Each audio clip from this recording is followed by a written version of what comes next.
तो यार hello everyone, स्वागत है आप सभी लोगों का हमारे इस चैनल पर। और आज हम बात करेंगे यार एक और प्रीवियस ईयर क्वेश्चन की, जो कि सीबीएसई 2016 में आया हुआ है। जैसा कि मैंने आपसे वादा किया है कि जितने भी रेलिवेंट सवाल हैं, जितने भी पीवाईक्यूज़ हैं 10th क्लास में ट्रिग्नोमेट्री के, वो सारे भाई मैं करवाऊंगा। ट्रिग्नोमेट्री की स्पेशल सीरीज चल रही है, ज़्यादातर बच्चों को इसमें प्रॉब्लम होती है, तो वो आइए देखते हैं। देखो यार, ये सवाल बहुत सिंपल है, लेकिन कई लोग इसमें कंफ्यूज हो जाते हैं और सवाल केवल भड़बड़ी में गड़बड़ कर देते हैं। क्या भड़बड़ी मचाते हो तुम लोग, ये देखो। देखो सवाल में क्या है, in triangle A B C if angle B is equal to 90 degree, B C equal to 7 centimetre and A C minus A B is equal to 1 centimetre, then find the value of cos A minus sine A. मतलब ultimately तुम्हें क्या करना है, तुम्हें cos A minus sine A की value निकालनी है। तुम्हें cos A minus sine A तुम कब निकाल पाओगे, जब तुम्हें ए की वैल्यू पता होगी। ए क्या है, एंगल है, जो कि कॉस और साइन का है। ठीक है, अब यार सिंपल सी चीज़ है, ये जो ट्राइंगल एबीसी तुम्हें दिख रहा है, ये राइट एंगल कहाँ है, बी पर। तो बी जो है वहां पे राइट एंगल कर दो, बाकी नाम दे दो। ठीक है, अब देखो ध्यान से सुनो, उसने जो एक चीज तुम्हें गिवन दे रखी है कि भैया ए सी माइनस ए बी जो है वो 1 सेंटीमीटर है। इसका मतलब क्या है कि ए सी कुछ रहा होगा, ए बी कुछ रहा होगा, और दोनों का जो डिफरेंस है वो कितना है, 1 सेंटीमीटर है। तो भाई तुम लेट कर लो ना, ए सी को x+1 और ए बी को x। अब कई लोग सोचेंगे कि यार ए सी को x+1 ही क्यों लेट किया, x+2 लेट क्यों नहीं किया। क्योंकि भाई हमें कुछ ऐसा लेट करना था ए सी को, और कुछ ऐसा लेट करना था ए बी को, जिससे कि दोनों को जब हम डिफरेंस देखें तो 1 निकल के आए। अगर तुम ए सी को x+2 लेट करोगे तो x+2 माइनस एक्स तो 2 बनेगा। लेकिन तुम्हें उसने गिवन क्या दे रखा है कि ए C minus A B 1 centimetre है। तो तुम्हें ए सी को कुछ ऐसा लेट करना है कि जब तुम डिफरेंस करो ए सी और ए बी का, तो तुम्हारा जो आउटपुट आए, मतलब जो तुम्हारा रिजल्ट आए, वो 1 आए। ठीक है, तो ऐसा जब ही हो सकता है जब तुम ए सी को x+1 लेट कर सकते हो। ठीक है, तो x+1 माइनस एक्स करोगे तो तुम्हारा आंसर 1 आएगा। ठीक है, अब हम इसको लेट क्यों कर रहे हैं, क्योंकि हमने ए सी और ए बी को लेट करके हमें एक्स की वैल्यू फाइंड आउट करनी है। और अगर एक बार हमारी एक्स की वैल्यू निकल आई, तो हम ए सी और ए बी की लेंथ कितनी है वो इजिली कैलकुलेट कर सकते हैं। बात समझ में आई। अब देखो यहाँ पर हमें कुछ नहीं करना, ये चीज़ मैंने आपको करके दिखाई कि x+1 और x हमने ए सी और ए बी को क्यों लेट किया। अब कई बच्चे कहेंगे कि ए सी को ही x+1 क्यों लेट किया, ए बी को x+1 लेट क्यों नहीं किया। क्योंकि भाई ए सी हाइपोटेनस है, हाइपोटेनस सबसे बड़ी होती है। ठीक है, इसलिए इसको x+1 लेट किया, x+1 x से बड़ा होता है। ये भी चीज़ क्लियर हो गई। ठीक है, हर एक चीज़ क्लियर करते हुए चल रहे हैं। अब देखो सिंपल सी चीज़ है यार, तुम यहाँ पर पाइथागोरस थ्योरम लगा करके इजीली x की वैल्यू कैलकुलेट कर सकते हो। ठीक है, क्वाड्रेटिक बनेगी, उस क्वाड्रेटिक को सॉल्व करना और x की वैल्यू तुम्हारे पास आ जाएगी।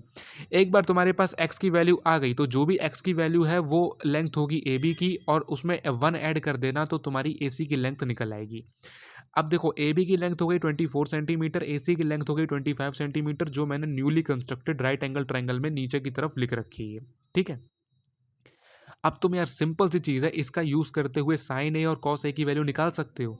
बिल्कुल निकाल सकते हो, क्योंकि इससे पहले तुम ऐसे ही सवाल कर चुके हो। साइन ए होता है परपेंडिकुलर अपॉन हाइपोटेनस, तो इस सवाल में, इस ट्राइंगल में देखो ना भाई, कौन परपेंडिकुलर है कौन हाइपोटेनस है, इजिली साइन ए की वैल्यू आ जाएगी। ठीक है, और फिर आप यहाँ से राइट एंगल ट्राइंगल में बेस और हाइपोटेनस देख लेना, तो आपको कॉस ए की वैल्यू मिल जाएगी 24/25, क्योंकि कॉस ए जो है वो बेस अपॉन हाइपोटेनस होगा। एक बार आप कॉस ए और साइन ए निकाल लोगे, तो कॉस ए माइनस साइन ए आपको चाहिए था, तो भाई 24/25 माइनस 7/25 कर दोगे, तो आंसर 17/25 आ जाएगा। तो भाई इस सवाल में कुछ नहीं था। एक बार अगर तुमने ए बी और ए सी निकाल लिया, तो तुम साइन ए और कॉस ए ईजिली निकाल सकते हो, और फिर कॉस ए माइनस साइन ए तो बच्चों का काम हो गया। जो भी मेन चीज़ थी वो क्या थी, कि जो भी चीज़ उसने यहाँ पर गिवन दे रखी थी, ए सी माइनस ए बी जो 1 सेंटीमीटर है, उसका यूज़ करके तुम्हें ए सी और ए बी की लेंथ निकालनी थी।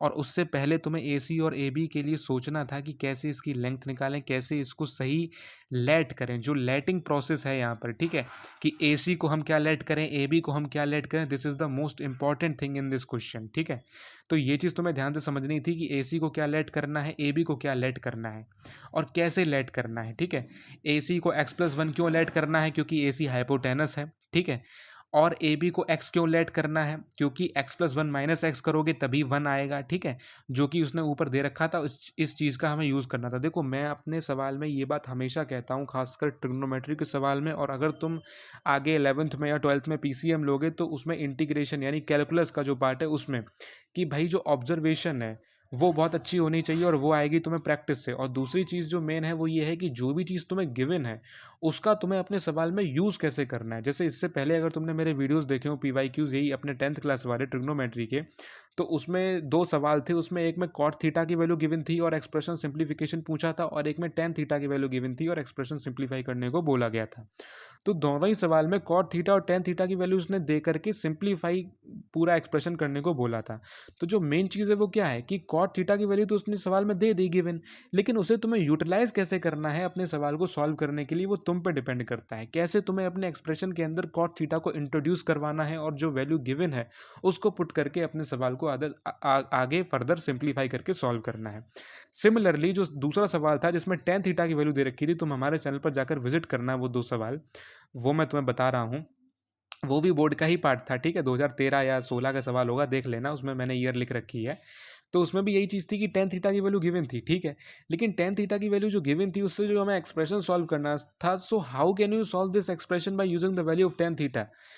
आपको अपने उस एक्सप्रेशन में टेन टेन थीटा को इंट्रोड्यूस करवाना है, टेन थीटा को लेकर के आना है एंड देन वो गिवन इन्फॉर्मेशन को यूज़ करना है। So what do I want to say कि भाई जो भी चीज़ गिवन है उसे आपको अप्रोप्रिएट वे में, राइट वे में कैसे यूज़ करना है, ठीक है। गिवन तो उन्होंने दे दी, उन्होंने तो आपको चीज़ें बता दी, लेकिन उसकी मदद आपको कैसे लेनी है सवाल सॉल्व करने में, this is only depends on you, ठीक है। And how can you solve, how can you use with your observation, with your practice, ठीक है। प्रैक्टिस और ऑब्जर्वेशन से ये चीज़ें आएंगी कि जो चीज़ गिवन है उसे कैसे सॉल्व करना है। अब जैसे इसी सवाल में देख लो, AC माइनस AB 1 सेंटीमीटर है।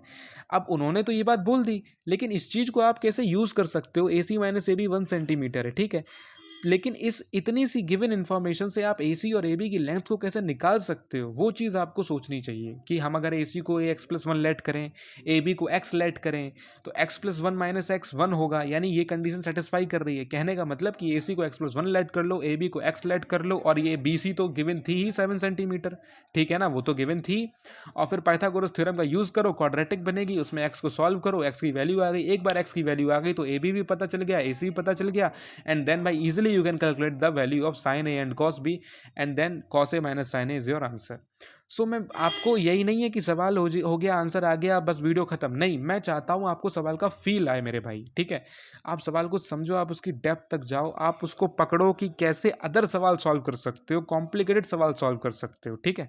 तो भाई अब बस इतनी ही बातें इस वीडियो में, आगे के और वीडियो में डिस्कस करेंगे और बातें, आपको सवाल से हटके भी चीज़ बताएंगे कि कैसे आप अप्रोच फॉलो करो, कौन सी अप्रोच फॉलो करो जिससे कि आप सवाल को ईजिली सॉल्व कर पाओ, ठीक है। तो यार तब तक के लिए स्वस्थ रहो, प्रसन्न रहो, मस्त रहो, पढ़ते रहो, ठीक है ना। अभी से पढ़ोगे तो पेपर के टाइम पे बिल्कुल प्रेशर नहीं होगा। और ऐसी वीडियो हम डालते रहते हैं भाई, तो आपसे नोटिफिकेशन मिस ना हो। इंपॉर्टेंट रेलिवेंट क्वेश्चन का, सारे रेलिवेंट क्वेश्चन है, बोर्ड में आए हुए क्वेश्चन है, कोई ऐसा वैसा सवाल नहीं है, CBSE 2016 में आया है, ठीक है। सारे PYQs इसीलिए होंगे। तो आपसे कोई नोटिफिकेशन मिस ना हो इंपॉर्टेंट वीडियो का, इसलिए भाई चैनल सब्सक्राइब जरूर कर लो। बिना सब्सक्राइब करे मत जाना, हमें भी मदद मिलेगी और आपकी भी मदद होगी, ठीक है। तो मिलते हैं आपसे नेक्स्ट वीडियो में, तब तक के लिए वीडियो देखने के लिए बहुत बहुत धन्यवाद।